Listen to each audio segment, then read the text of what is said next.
윤석열 정부가 소상공인들에게 지급하기로 약속한 코로나19 손실보전금을 지급했으나 형평성 논란이 일고 있습니다. 물가 상승과 고유가, 금리 인상 등으로 서민들과 소상공인들의 어려움도 가중되는 가운데 윤석열 대통령의 안이한 인식에 비판이 커지고 있습니다. 서울의 소리 유튜브 계정이 해지된 사정을 취재했습니다. 안녕하십니까. 평화나무 뉴스 박지희입니다. 윤석열 정부 취임 이후 소상공인들에게 지급하기로 한 코로나19 손실보전금 지급 기준이 변경되면서 사각지대에 놓인 택시기사 등 소상공인들의 원성이 잇따르고 있습니다. 어떤 문제가 발생한 걸까요? 권지연 기자의 보도입니다. 서울시 마포구 소재의 한 전통시장입니다. 먹을거리로 유명세를 탄 시장이지만 치솟는 물가에 모두 힘들기는 마찬가지입니다. 장사는 잘 돼요, 요즘에? 아이고, 장사 더 안 돼요. 저번에 코로나 때문에 식당 같은 데 못 가게 했잖아요. 그때보다 장사가 더 안 돼요. 왜요? 고기값도 또 비싸지. 지금은 막 삼겹살 2만 원 안 되고 소매하는 게 언제부터 그렇게 오른 거예요? 몇 달 됐어요. 고령의 불편한 달이지만 일을 쉴 수 없다는 할머니에게 눈길이 갑니다. 아니, 어머니 근데 다리도 불편하신 것 같은데 예. 쉬시지 왜 이렇게 나와서 계속 일을 하세요? 아, 다리가 저기야 간절히. 척추. 저 협착증. 그게 그렇게 일하셔야 돼요? 아, 이게 없어. 아, 돈이 없어서 자식들한테 좀 달라고. 그렇게 미안하게. 미안해서. 내가 버려갖고 약 한 먹고 뭐 병원에 데리고 그래야지 아들한테 연락하면 여자. 저도 해봤자. 정부가 지난달 30일부터 소상공인들에게 3차 방역지원금인 손실보전금을 지급하고 있지만 받지 못한 상인들도 부지기수입니다. 애초에 손실 여부 관계없이 모든 소상공인들에게 600만 원씩 지급하겠다고 했던 약속과 달리 매출 감소 기준과 폐업 기준 등의 기준을 제시했기 때문입니다. 중소벤처기업부에 따르면 소상공인 손실보전금은 지난해 12월 15일 이후에 개업했거나 매출액이 조금이라도 올랐다면 지원 대상에서 제외됩니다. 그러니까 2019년보다 2020년 매출액이 크거나 2020년보다 지난 한 해 또는 반기부 부가세 신고 매출액이 크다면 지원을 받지 못하는 겁니다. 네, 지금 손실보상금 나눠주는 거예요. 소상공인들. 혹시 받으셨어요? 아니요?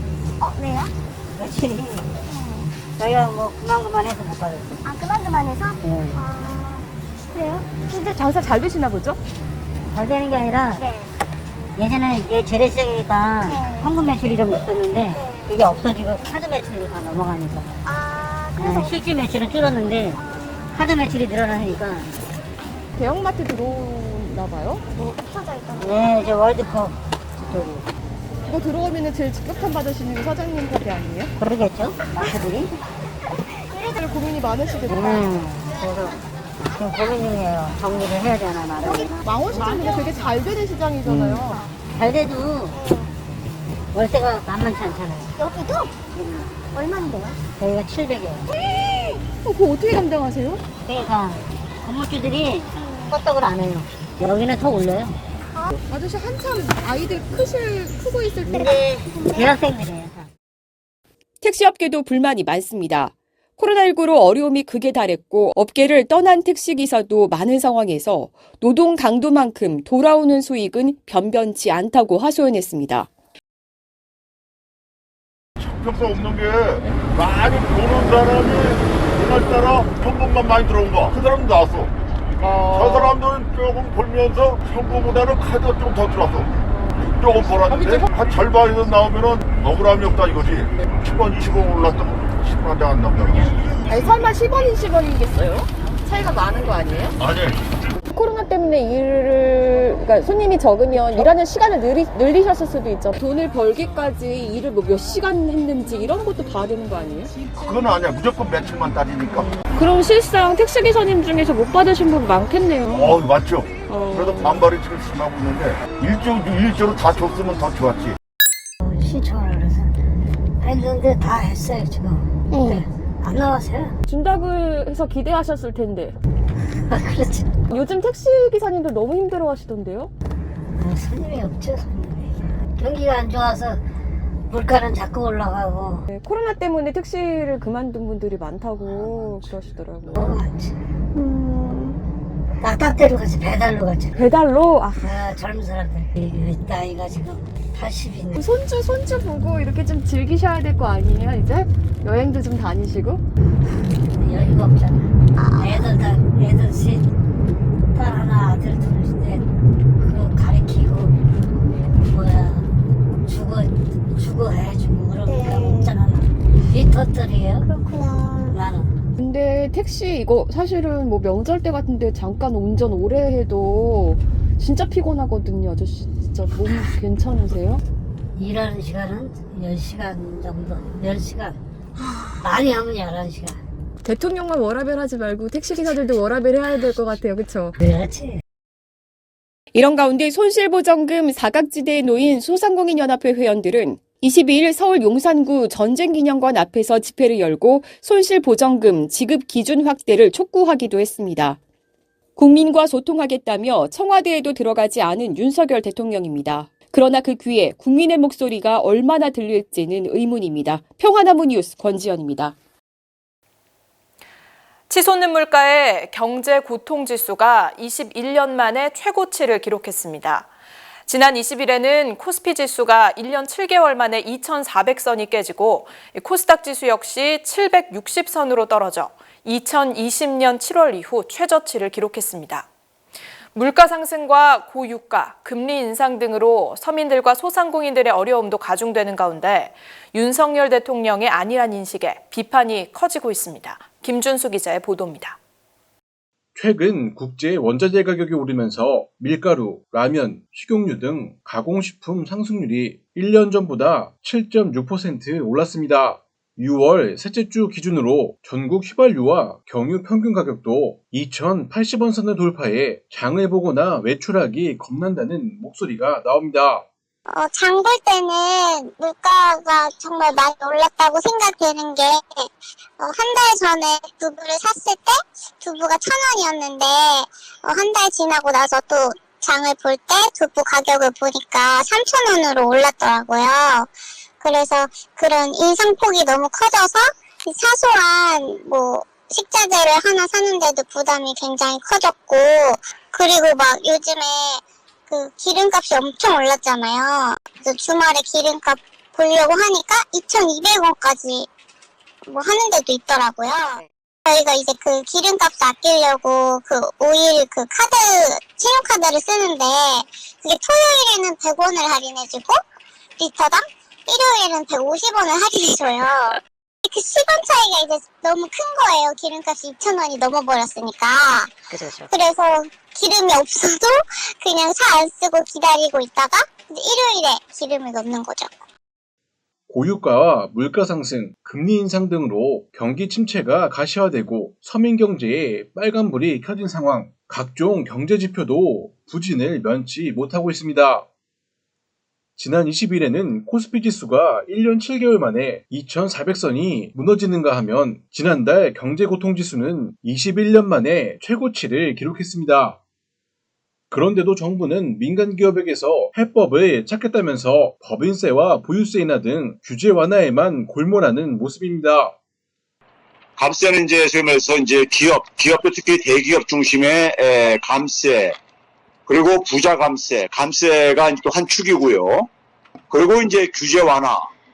이런 게 이제 일반적인 신자유주의 경제정책의 그 기조인데, 이게 사실은 이명박 박근혜 정부 때 했었던 얘기에서 한 걸음도 못 나간 건데, 문제는 뭐냐면은 그 이후에 금융위기를 겪었을 뿐만 아니라 팬데믹이라는 그러니까 새로운 그러니까 경제 위기, 그리고 그 이후에 그 연장선에서 탈세계화라는 그러니까 우리가 이 공급망 재편, 이런 충격에서 그러니까 경제 위기를 겪고 있는데, 이 지금 우리가 상황이 전혀 그러니까 달라졌는데 15년 전 혹은 20년 전의 얘기를 생각을 여전히 그러니까 그것에 기초해가지고 경제를 운영하겠다는 것이 저는 굉장히 시대착오적이라고 보고 있고요.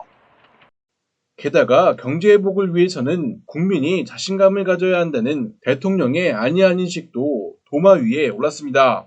와서 주무장관이 지금 상황이 이렇습니다 이렇게 보고하더라도 그 얘기를 그대로 우리가 국민들한테 아무 여과 없이 내뱉는 것은 굉장히 위험할 뿐만 아니라 시장 상황을 더 악화시킬 수가 있는 거죠. 국민들한테 지금 상황이 이런데 이건 정부도 어쩔 수 없으니까는 각자 알아서 생존하십시오. 살아남으십시오. 이런 얘기한 거잖아요. 그러니까 쉽게 얘기하면요. 이게 대통령이 할 소리가 이런 얘기죠. 그런 점에서 굉장히 대통령 리스크가 지금 그러니까 대한민국 경제의 최대 리스크는 대통령 리스크가 되고 있는 거예요. 또 윤석열 대통령 부부의 소위 소통 행보에 대한 불편함도 걷잡을 수 없이 커져가고 있습니다. 서민들한테는 되게 물가가 오르는 게 피부로 와닿고 너무 삶이 이제 예전보다는 너무 사는 게 어려워지니까 장기적인 뭐 경제 계획도 물론 중요하겠지만 당장 앞에 닥친 이런 과제들을 좀 빨리빨리 해결해 줄 수 있는 대책을 내놔줘야 이제 코로나로 좀 사람들이 힘들어진 생활이 조금은 더 좀 안정된다고 해야 되나? 괜찮아지지 않을까. 평화나무 뉴스 김주수입니다. 서울의 소리 유튜브 계정이 해지됐습니다. 서울의 소리는 윤석열 대통령 자택 인근에서 시위를 이어갔습니다. 문재인 전 대통령 사저 앞 시위에 맞불을 놓는 형식이었는데요. 이런 가운데 서울의 소리는 유튜브 계정 해지의 주요 원인으로 벨라도 대표 안정권 씨를 지목하고 형사 고발로서 책임을 촉구했습니다. 권지연 기자가 보도합니다. 조용하고 평온했던 평산마을, 구구 유튜버들의 시위로 몸살을 앓고 있습니다. 도를 지나치자 문재인 전 대통령 비서실은 지난달 30일 더는 좌시할 수 없다며 영상 4개를 언론에 전달했습니다. 오마이뉴스가 공개한 영상에는 그야말로 폭력적인 저주와 욕설이 대거 담겨 있습니다. 문 전 대통령 비서실은 영상을 공개하면서 이 영상은 극히 일부로 현실을 있는 그대로 이해하는 데 도움이 되기를 위해 제공드린다고 밝히는가 하면 정부와 치안당국의 단호한 대응도 요청했습니다. 문재인 전 대통령과 평산마을 주민들의 고통과 스트레스가 얼마나 큰지 짐작이 가는 대목입니다. 그러나 윤석열 대통령은 법대로 하라는 입장을 표명했고 대통령실 관계자는 시위는 기본권이라는 입장을 고수했습니다. 이 때문에 대통령이 나서서 좌표 찍기를 하는 것 아니냐는 비판도 나왔던 터. 이를 보다 못해 나선 게 서울의 소리였습니다.